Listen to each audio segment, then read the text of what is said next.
explores milling and machining center basics. Milling is a highly versatile machining process that uses the relative motion between a rotating multi-edge cutter and the workpiece to generate flat and curved surfaces. During rotation, each tooth of a milling cutter alternatively enters and leaves the cut, removing a small amount of material in a short, discontinuous chip that is tapered or non-uniform in thickness. This metal removal process is a form of interrupted cutting. The repeated cycles of entry and exit of the cutter edges creates mechanical shock and heat in the part and in the cutting edge. Milling has more variations in machine designs, workpiece movement, and tooling than any other machining method. It is used to manufacture an immense range of parts of simple and complex shapes, part prototypes, models, molds, and dies. Machines for milling range in size from those that sit on a tabletop through a broad range of mills and machining centers to giant milling machines. Despite size differences, these machines all operate on the same principles. Milling operations are most commonly performed using the knee mill and the versatile computer numerical control or CNC machining center. Workpieces are usually clamped to the machine table or held in work holding devices. Sometimes the work remains stationary. Sometimes both the cutter and workpiece move. Cutting tools for milling are available in standard shapes, as well as tapered and special shapes.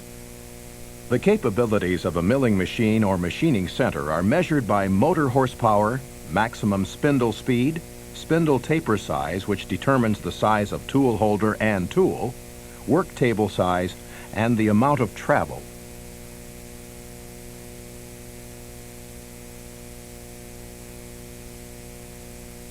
The lightweight vertical spindle ram type knee mill is very popular, especially in tool making, prototype machining, and low-volume milling. It is rarely used for production work. The design includes a knee and column support for the machine table, hence the name knee mill. The base and column are one piece. The knee travels vertically on the column by turning the vertical traverse crank. The knee supports the saddle and table. The saddle moves in and out from the column by turning the cross-traverse handle. The table moves side to side by turning the table traverse handle. The ram atop the column supports the head and provides horizontal motion in and out from the column, parallel to the saddle movement. At the front of the ram is the milling head with motor, tool head, speed and feed controls, quill and spindle. The non-rotating quill holds the rotating spindle. The quill allows the spindle to be fed on its own axis with the quill feed hand lever. The spindle axis may be tilted to mill or drill at an angle to the table. Cutting tools are held in drill chucks or in collets, which are held in the spindle, or else tools are mounted directly in the spindle. With manual mills, the operator sets the machine parameters for each cut, positions the tool for the start of the cut, directs all of the machine's motions manually, and changes the settings and tools after each operation. Work holding must locate the part and hold it without distortion. This can be accomplished by bolting the work directly to the table using a variety of clamps, or by using a vise or fixture bolted to the machine table. Round parts may be held in a chuck bolted to the machine table. Work-holding accessories such as sign plates, toolmaker's vices, and swivel vices are used on manual mills to set the work at simple or compound angles. To reduce operator exertion and achieve a more uniform cut, a knee mill may be equipped with powered table and saddle feed units. Another accessory for the manual mill is the digital readout. Its display unit tells the machinist the precise location of the tool relative to the work without having to read the micrometer dials. Knee mills are also available in CNC form. These 3-axis CNC knee mills often give the operator the option of running them automatically or manually. They are intermediate in capability between the manual knee mill and the CNC machining center.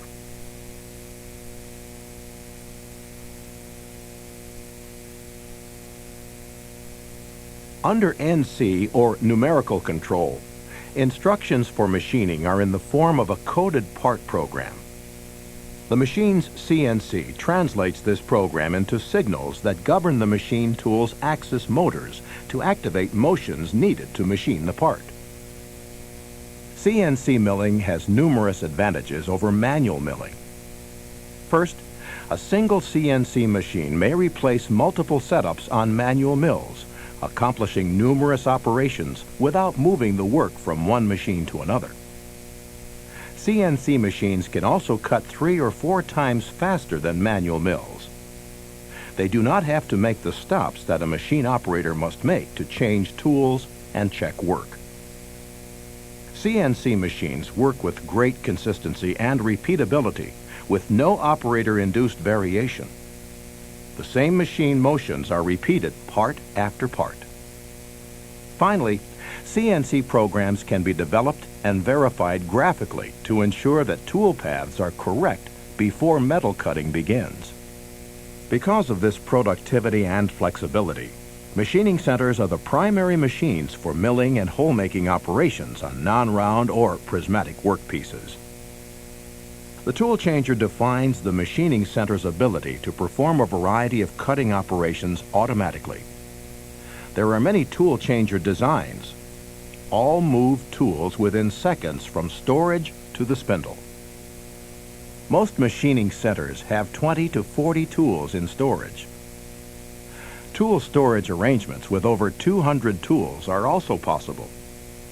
A large tool capacity provides both different tools for multiple operations as well as replacement for worn tools. The two main types of machining centers are the vertical spindle machining center and the horizontal spindle machining center. A third, less common type, is the universal machine, capable of both vertical and horizontal spindle orientations.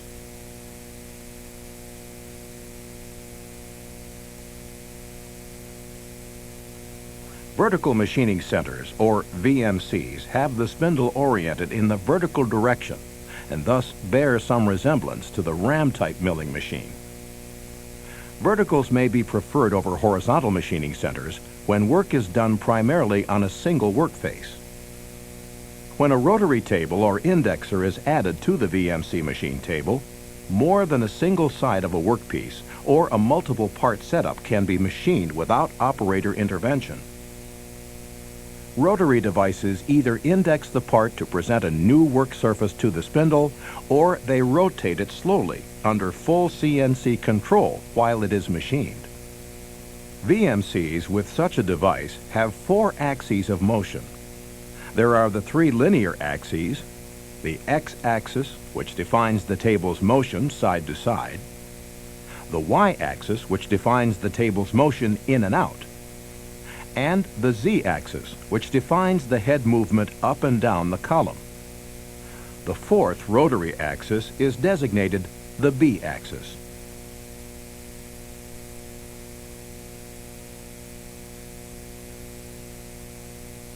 Horizontal machining centers, or HMCs, with the spindle in the horizontal orientation may be preferred for heavy, boxy parts.